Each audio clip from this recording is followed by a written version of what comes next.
Welcome back. Another episode of Studio Time, and we're still not done with Mortal Engines. So I really hope this movie does well, because otherwise you guys are going to stop watching these episodes. Anyway, let's continue. So the thing that I want to point out in this episode is we went through a couple of episodes where we played suites, we played individual themes, even though these things, as I played them, actually did end up in the movie the way that they sounded. I'm adjusting my USB drive here that is almost coming off.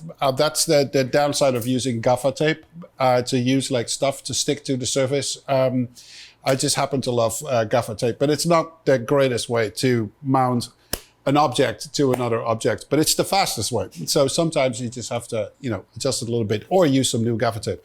Back to the subject at hand. So I really want to, in the next 2-3 episodes, I want to play like a couple of cues and really talk you through how themes are now actually being used in the film itself. And unfortunately, we cannot show you the picture, but the thing in film scoring is that a scene starts and then maybe you need one theme and then you need the transition of a few bars and you go somewhere else, and then you need another theme and you need a transition of a few bars and you go back to another theme, and that's usually what it is in film scoring.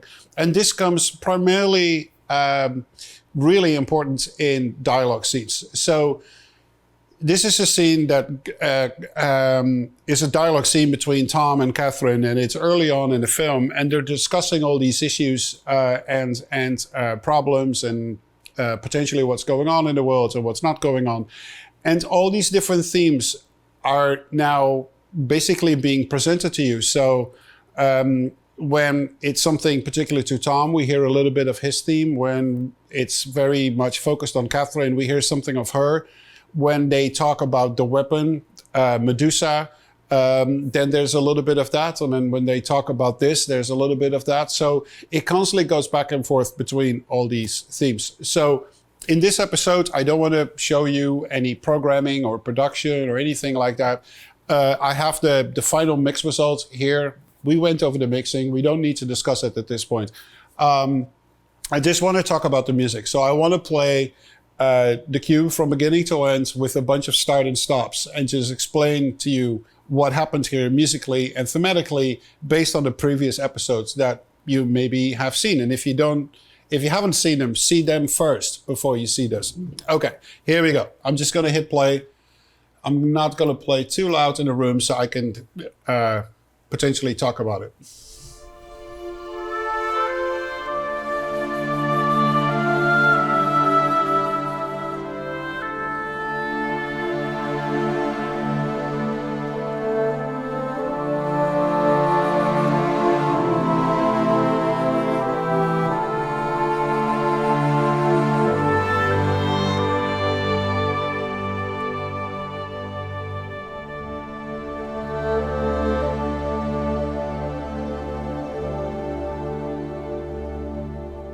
So the music stops here, and there's a little break before it continues. But this we have heard before. This we have heard in the previous episode of Studio Time, where we talked about Tom's theme. This is Tom's theme. Ba-da-da-da-da-da. But now it's not played huge with horns or with strings. No. The woodwinds now take alternate turns between the different instruments to play that theme with soft strings underneath it. So that's an introduction to that scene. Let's now continue playing. So obviously the first part is more about Tom.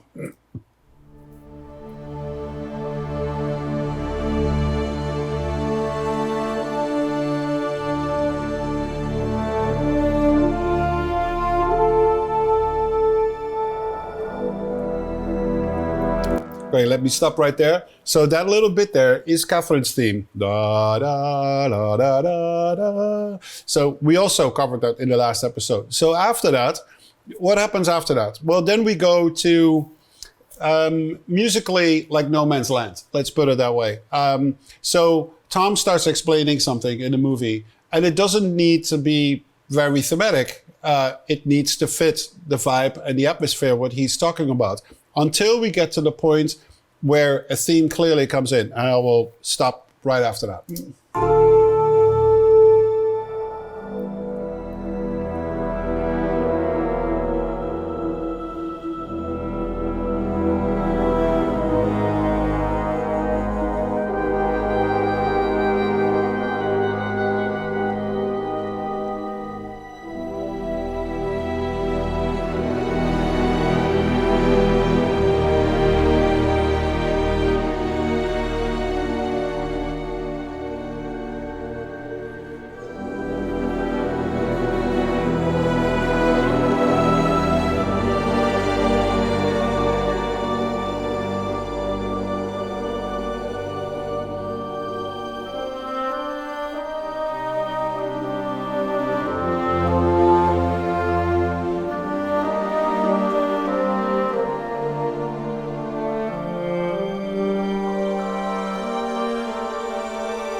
Okay, let's stop here. So first we had the No Man's Land music. And people who want to know what's going on there, it's actually not that difficult, but it sounds like so immediately film scoring satisfying.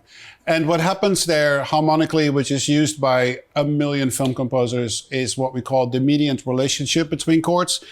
So you can go from C minor to E minor. You can go from C minor to A flat minor, but you could also go from E minor to E flat minor, or you can go from E minor to E major, or you can go from E minor to, from C minor to A major.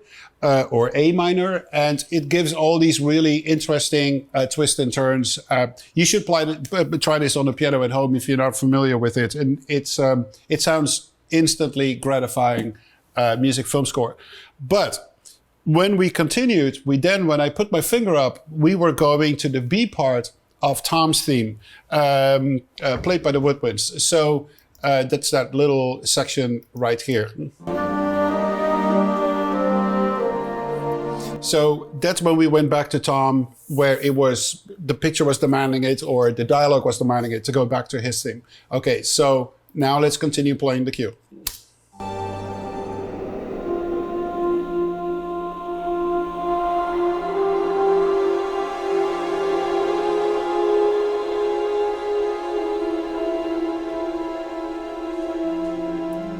So was this actually No Man's Land, or was it actually something that we know? So it is actually something that we know. And it's the first time we hear this in the film, which is the la la la la, which is the Medusa theme. So we hear it here for the first time. So it's a little bit masked. And after that, we go into a harp rhythm that I use throughout the film to then underscore the fact that we're going to now be talking about Medusa. So let's play this section again, and then I'm going to continue playing, and we're going to get into Medusa territory.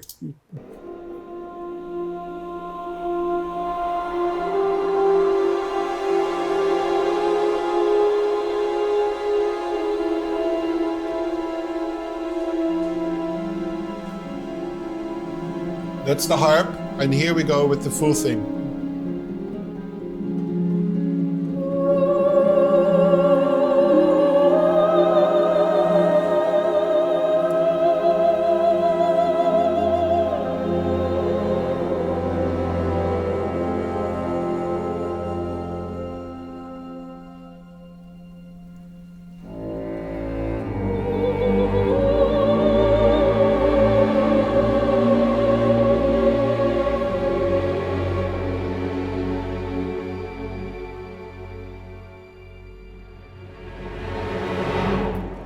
Okay, so let me stop here. So there's the ba, na, na, na. We get a little bit in No Man's Land, and then the harp starts, and then the solo soprano then really sings the theme like pretty full on. After that, we get a little bit in No Man's Land, and then after that, it comes back, but now it's in a different key. Again, the statement of the Medusa theme.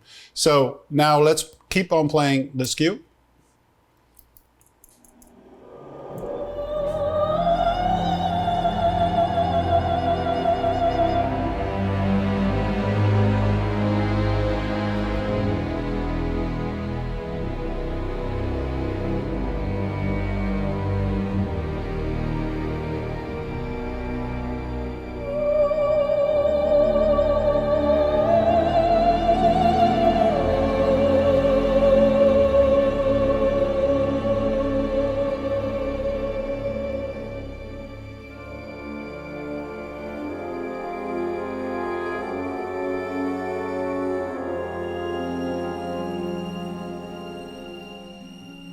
Okay, so let me stop here. This is clearly a section that's all about Medusa. You're not only hearing the notes being sung in the soprano, you also hear it being played in the basses. It's being turned around then to the lower woodwinds, the bass clarinet and the contrabass bassoon. Actually, it was not. It was called a concert forte, which is a special bassoon.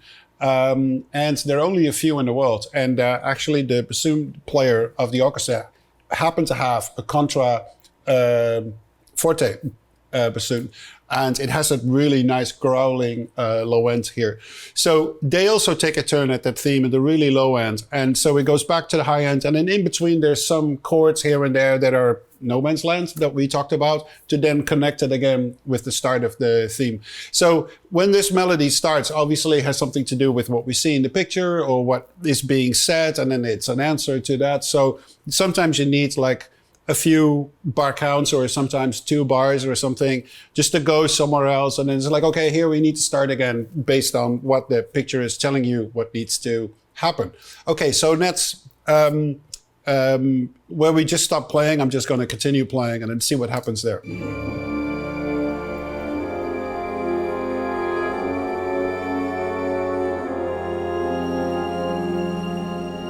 So we hear that harp again. That's very important for the delivery of the theme.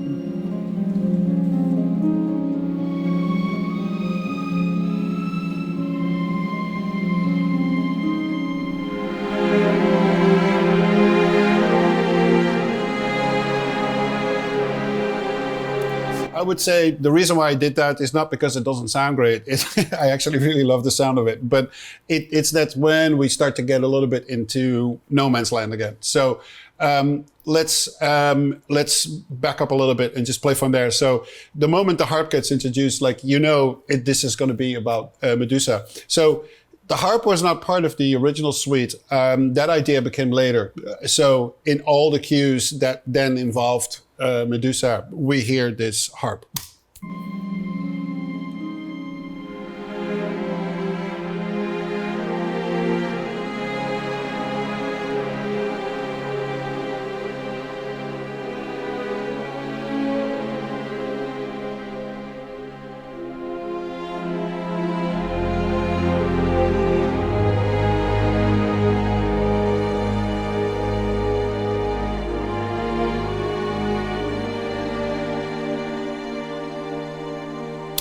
So what is happening here?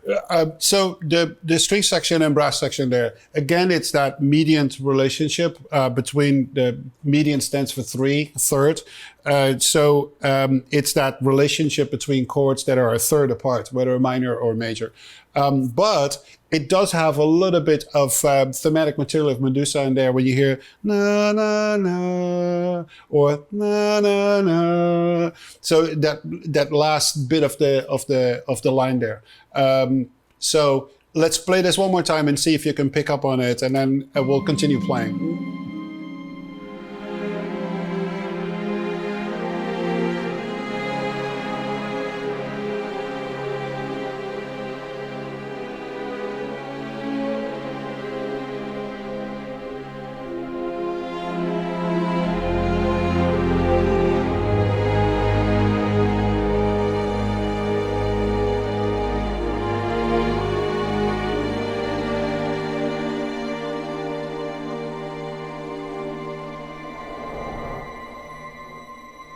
A little bit of scary stuff.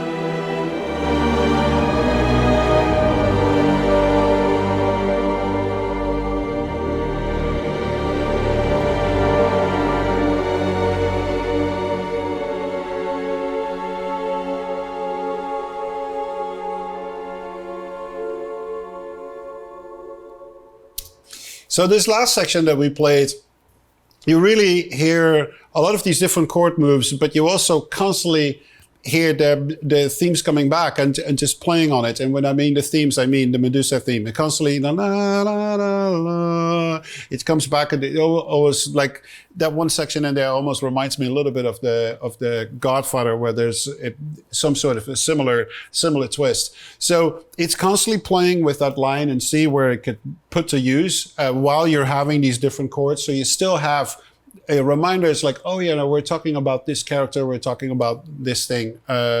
So what I want to suggest right now is to back up a little bit and basically play this last section one more time in one go. So you now that we've talked about it, you could hear like where I'm picking up on certain themes. So why not start at the beginning? So we started here, and then I will skip through the thing one more time. So I will put my finger up when some thematic material is being used, and see if you remember it, where it came from. So here we go. So that's one.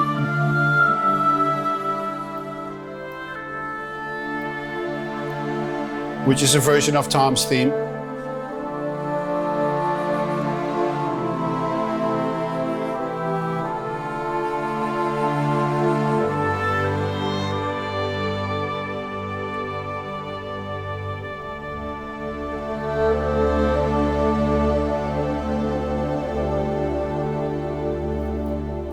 So that section was clearly Tom. Now I'm going, there's a little break in the music, so I'm just gonna skip forward until the music is gonna start again.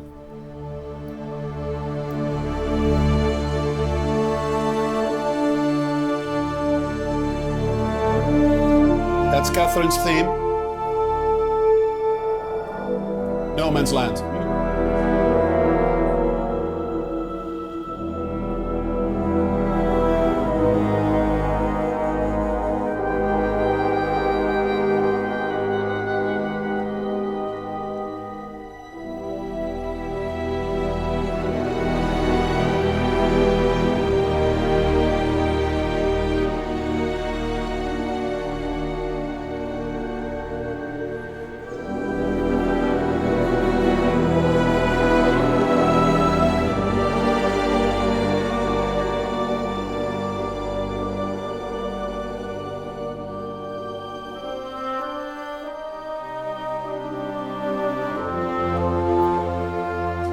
Be part of Tom's theme.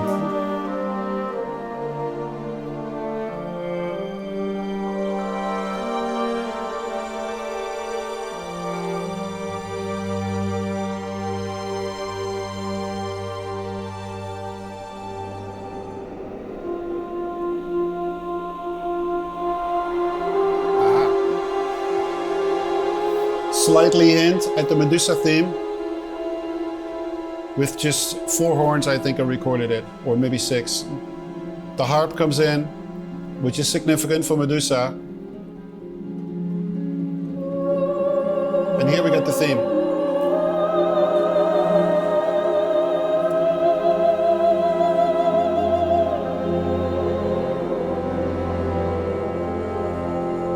A little bit of No Man's Land.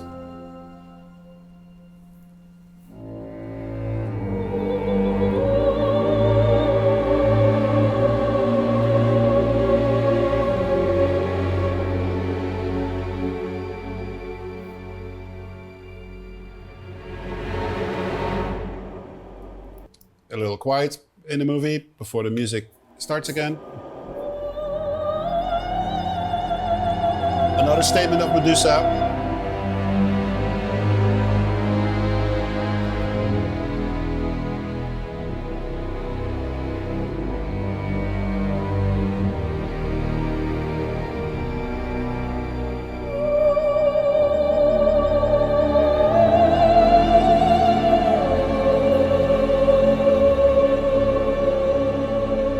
Medusa.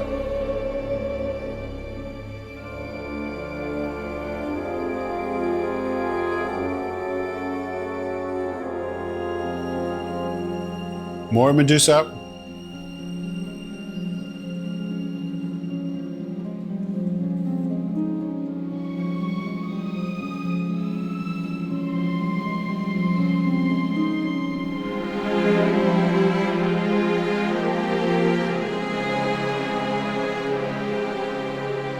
Hinting at the theme.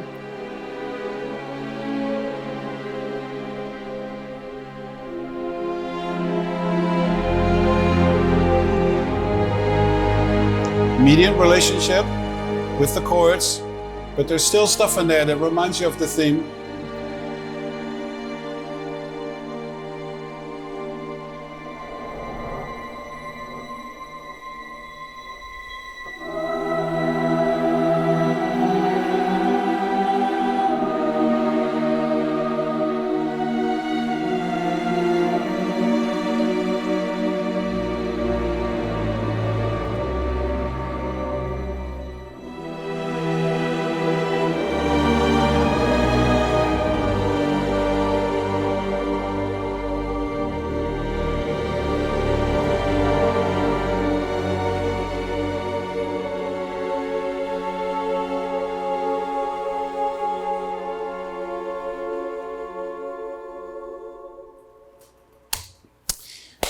So there's one Easter egg in this whole cue. And that Easter egg is the following. What was the 2-bar section that was not recorded live and it was programmed because it was added afterwards?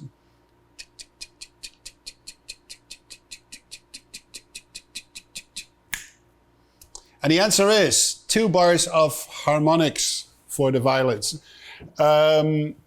I'm not sure who got that, but leave your comment below if you did. Maybe I have a prize for you, I don't know yet. But let me just look for it. It's somewhere here. Let's see.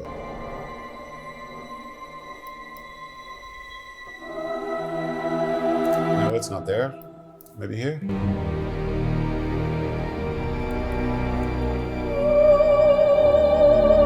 Now I can't even find it myself. Oh, maybe it's here. Wait a second. Ah, here it is.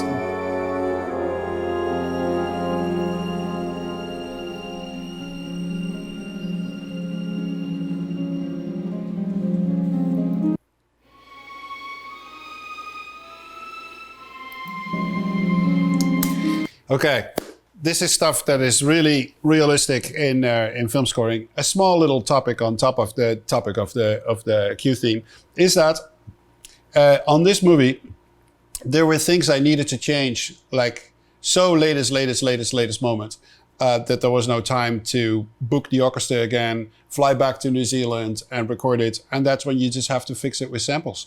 And it happens actually quite a lot, where you record the score and then you finally get to the dubbing stage and they change the film and you have to do music edits. And sometimes I get music back with and in this case, there was 2 or 3 bars, 4 bars that we needed extra music that was not recorded, and you just have to make something up. And so the harp that we hear there is actually a copy from what we heard a little before, or from a different cue. I forgot where I grabbed it from, but we just needed to extend the cue with 2 to 4 bars, and everything that I needed to grab was basically or something that I did with samples, or I had to grab it from somewhere else in the movie to then make it work. So this happens, and I had to program the harmonics, and we didn't record them. So when you listen to it like this, it's like, oh, that sounds kind of synthesized. That's not really live. But hey, you know, we live in a world that is all about practicality, and we need to